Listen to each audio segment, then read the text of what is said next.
What's good, YouTube? Welcome back to the channel. I'm happy to see you all once again for another week of the PDL Season 9 season.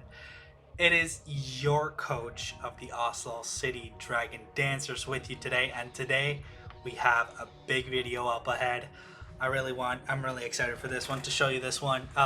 This is a battle versus a very good friend of mine who I've known for some time, and yeah, he's been on my wanting to play and wanting to beat list for a long time, and we battled him this time, and I'm really excited to show you how it all goes down. So if you're excited for the video, then please let me know by leaving a like, leaving a comment, and subscribing down below. It all can be done down below. I appreciate every single element, every single aspect of support that you show me in this video. It really helps out in the long run and really helps make this all possible and really motivates me to do more for you guys. So please let me know anything in the comment section below, and let's get right into it. So we played our good friend Zombie and his Victoria Victinis. If you don't know Zombie, he is I don't know how to pronounce his so new name, because he has changed his tag sort of to some South Korean. He's been dwelling into the South Korean K-pop culture quite a bit, and so I believe he's changed his tag to something I'm not able to pronounce, but however, I know him as Zombie, and he's a very good friend of mine still, and he took a break for a while, and he came back. He came back to play, and he wanted to start off with PDL, and I was very excited for that because I hoped I played him, and here we are. So this is the matchup that we played for our second week. It is undoubtedly a very, very interesting matchup. On my side, we have Aegislash, Hydreigon, Heracross Mega, Raikou, Milotic, Nidoking, Uxie, Sarina, Diancie, Dottler. And on his side, let me just make sure you can see this a little better. Right here, yep. We have Mew, Gliscor, Terrakion, Toxapex, Sylveon, Rotom Mow, Absol Mega, Doublade, Type Null, Turtonator, and Aurorus. So going into this, I was really scared because his Absol Mega kind of just like, I feel like he pressures me a lot if I don't have a healthy Heracross Mega, and even then it does get, I believe it does get flying coverage, which is super scary. But this is very in line with how Zombie likes to draft as a player. I know he's a very fond of Mew, Gliscor. I know he's very fond of Toxapex and Sylveon. So I felt like this draft, although maybe not 100%, a lot of this draft was, it felt like it played to his style a lot, which is good to see, and which is always nice to see in a player that they have some comfort mons on their team that they like to play with. And for my side as well, I've never really used Milotic before, but I can just say right now it's been a blast to use. It's been one of my favorites on the team, and I'm really in love with Milotic, even though I'm more fond of dual typings, if you know me as a player. So for the build for the battle, I will go through what we have. I named them all after different names for rulers, just because I wanted to come in with confidence this week. I really wanted to step up my game and show what I'm made of, especially to someone who is on my bucket list to beat. Like, if there's ever gonna be a chance, I just have to, you know, go all in, not think twice, and just follow my gut and my heart to the end. And so we have Dictator, the Aegislash with Colbur Berry, and a Magnet Rise for his Gliscor, and also Sword Stance and Ghost Stab with fighting coverage for that Mega Absol, among other things like Aurorus, for example, and so on and so forth, and Terrakion as well, and stuff like that. So so this was a set I was really excited to bring. Second up, we have Emperor, which is Raikou, You're the Tiger, you know. Leftovers with Substitute, Calm Mind, Scald, Thunderbolt, and max speed to tie that Mega Absol right up, and just, yeah, the leftovers in defense, because Calm Mind does give you that special defense boost, so I just wanted to cover the defense. I don't want to put it into HP because that makes it even numbered, and I don't want the Stealth Rock factoring, so to go that way, so that's why I did all this. In hindsight, I'll talk about the Raikou set after. There is definitely some things I would have changed up in hindsight, but it's hard to. It was something I overlooked at the time. And next up, we have one of my favorites on this team. It's Shiny Melodic. It's Monarch with the Flame Orb Marvel Scale, Scald Ice Beam, Recovered Dragon Tail. I really love this set. It's just Dragon Tail is something I slap on personally just for that security against everything that's not fairy to set up on me, so I can kind of just like pressure things so that I can kind of create space for myself, because if I swap out of my Melodic, I kind of have to sacrifice a lot of momentum doing that, and Dragon Tail just makes it so that, hey, you have to damage me or you have to kill me, because if you set up a sword stance or anything like that, then you get swapped out, and I kind of just like ruin your chance to try and abuse my swap, which is really strong. But the burn does lower the damage of Dragon Tail, so it doesn't really do any damage. It's just for utility, but it's a really strong utility move. Really, really strong. Next up, we have Sovereign, which is sheer for Life Orb. Hey Trog, how you doing? Yes, we're brought Life Orb. I know you don't like the Life Orb, but we do have it anyway. Stealth Rock, Earth Power, Stealth Rock, Double Stab, Ice Beam. Very simple. Nidoking. And the thing with Nidoking is that it doesn't really outspeed almost anything. Okay, so we have like Rotomo is faster than it, and we have Gliscor is faster than it, Mew is faster than it, Absol is faster than it, and everything that's like slower than it is considerably slower than it. And those things that are slower don't really run speed a lot anyway.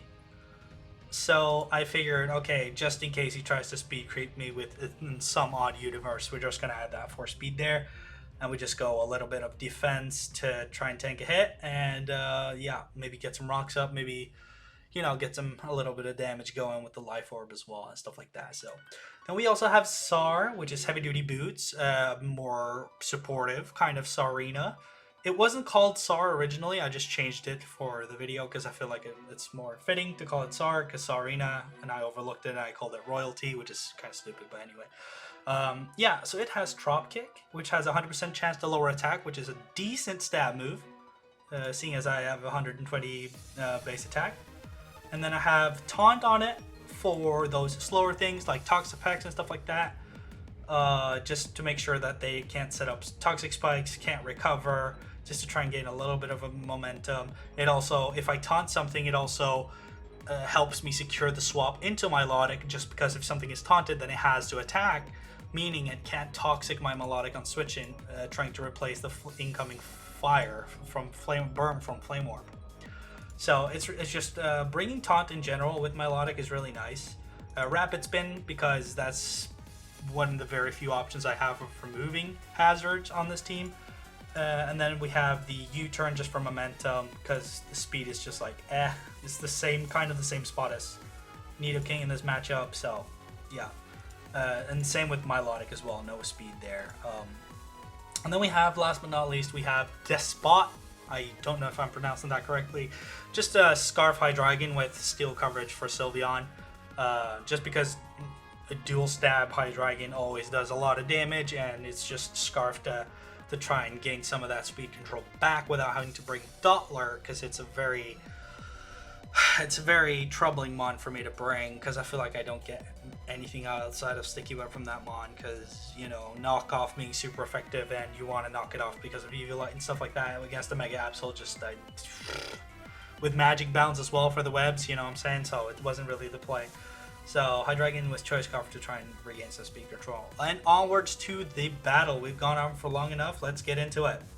So the battle starts off relatively simple, if I can imagine. Yes, it is the Toxapex into the Nidoking leads.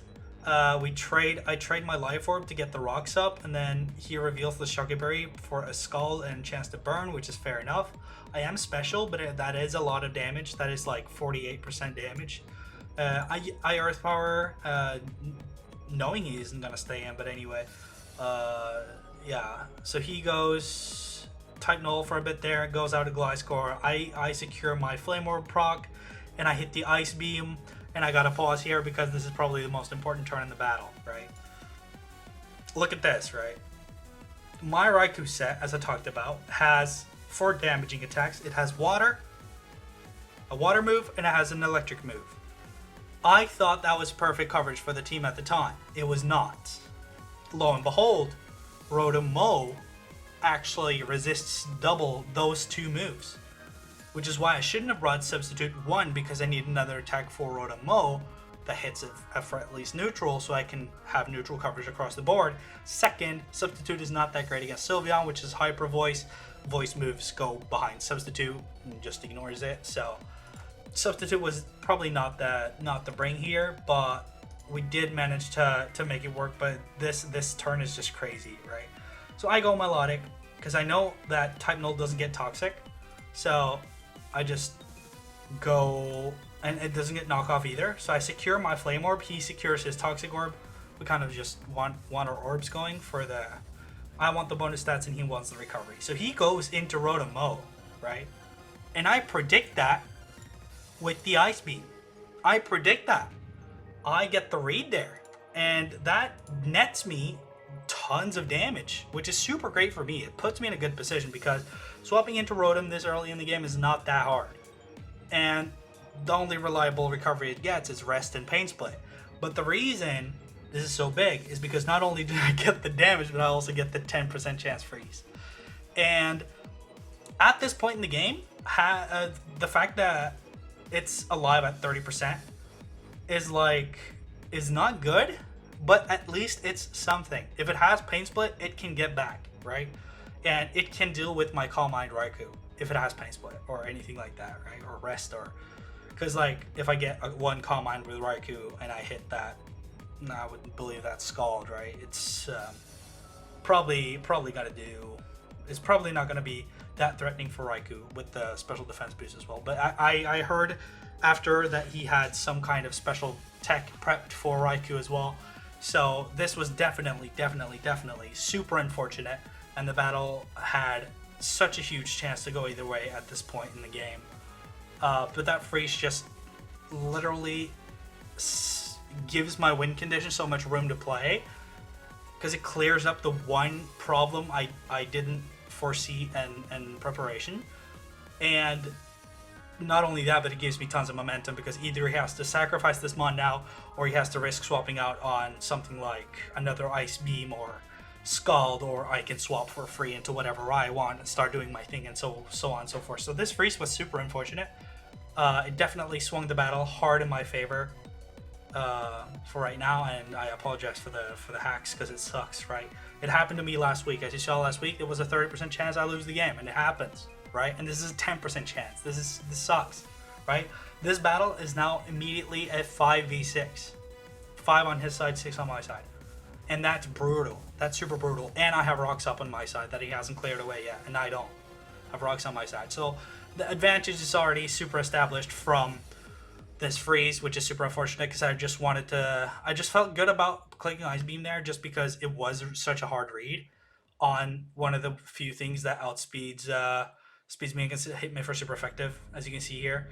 So it's just really unfortunate that it happened, but I did feel good in that play either way. But it is what it is, right? I can't really do anything with that. And looking at his remaining team, I think like, okay, either his win condition is some kind of setup Gliscor, we're talking Swords Dance Facade, maybe something like that. But I do have that Aegislash, but I don't have the Shucka Berry, so thinking he has Earthquake, which he revealed later he did not, was super scary for me. So I thought that Swords Dance Gliscor was maybe a win condition, or some kind of setup type null, maybe like maybe some kind of setup type null I was afraid of, or Mew, right? Because Mew, when you see Mew, you have to just prepare for so much stuff. You just don't know exactly what it's gonna do, because its move pool is so huge. So he can do anything, right? But I figured that he wanted to play an offensive Mew here, and so I predicted that as well with this Dragon Tail, right? I was like, if he, like, I'm burned, he can't burn me or he can't toxic me, and the raw damage he has at this point is not going to be able to kill me. So the only reasonable thing to assume that going Mew is going to do here is set up to try and gain advantage. So we Dragon Tail to predict that, and we gain the advantage. Going to Sylveon is whatever. Oh god, I clicked the... Yeah, it's whatever, but at least, you know, it sets up a little. I misplay here a little bit going to Raikou, because it does I take damage for free and I gain nothing pretty much. And so we go on and we go back and forth a little bit. We taunt a little bit. He swaps back and forth. I try to Scald Burn the Null. He rests on me to gain health, with Sylveon Wish stalling a little bit. Milotic being super tanky and can live forever. And same with the Toxapex Regenerator. We kind of just go back and forth, not really doing anything. Not really gaining anything on both sides. He's just trying to mitigate the bleeding from the Rotom-O, and I can't really seem to find the play to get me in an advantage to abuse the fact that it's a 65. Yet, I knock off Flame Orb, doesn't really matter because I am burnt and it's not going away. So yeah, we have the Sleeping type Null here. And I go into Aegislash a little bit, try to predict the Gliscor with the Magnet Rise. Doesn't work because he goes Toxapex, and even then it didn't really work anyway because his Gliscor didn't have EQ or whatever.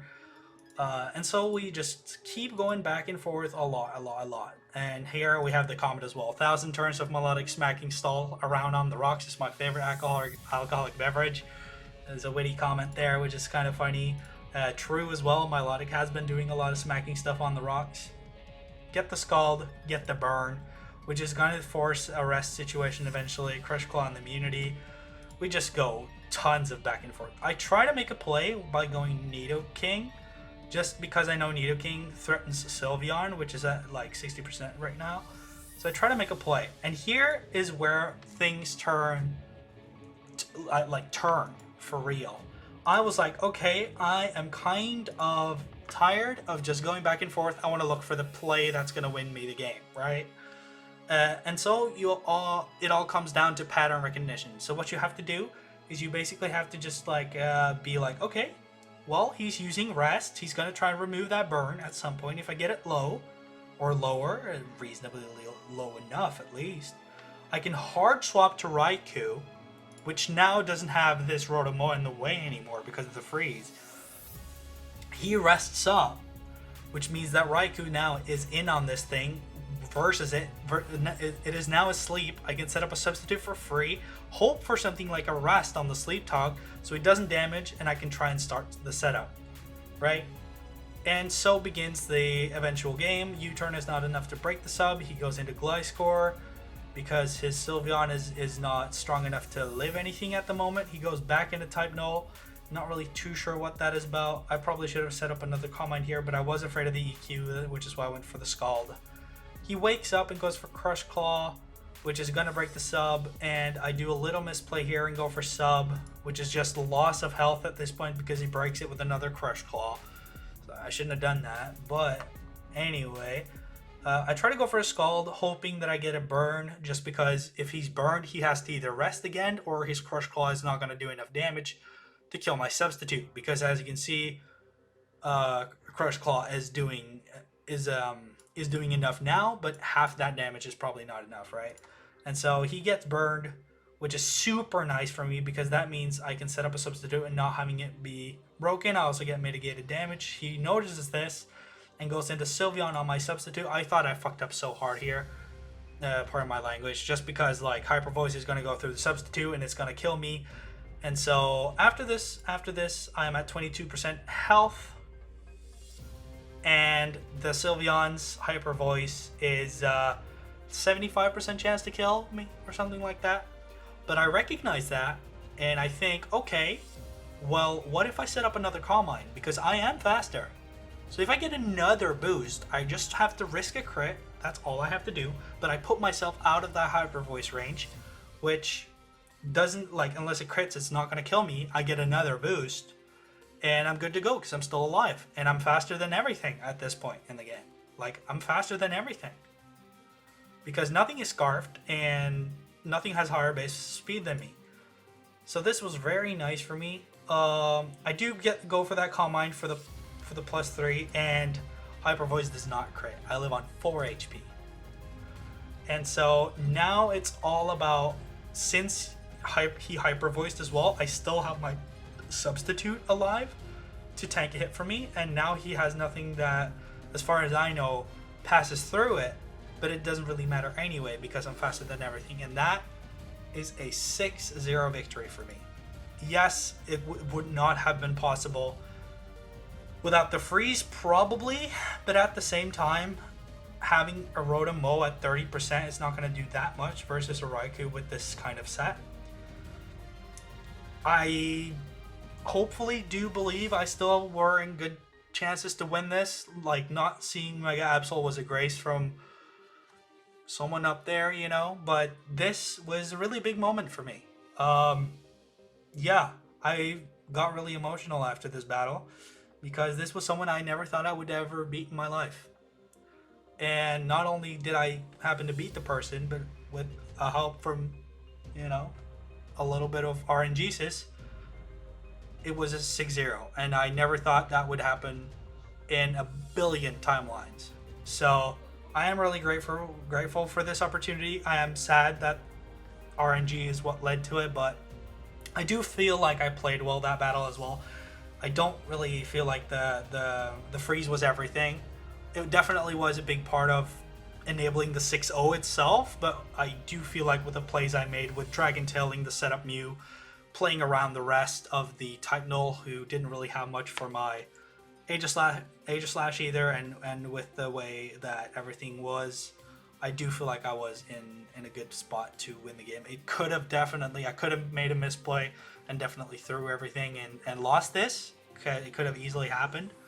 But I do feel like I showed up this time, and I played like very, very good, even despite the freeze. So that's gonna be it for this time. Hopefully you enjoyed the battle, and hopefully you enjoy the content on this channel. I would really like to see you guys, if you have some video ideas or if you have some general comments on what do you think of this PDL season, or any specific battle, or anything you would like to see, right, that I haven't, like, I can leave the replay of this battle down in the description if you want to see it yourself.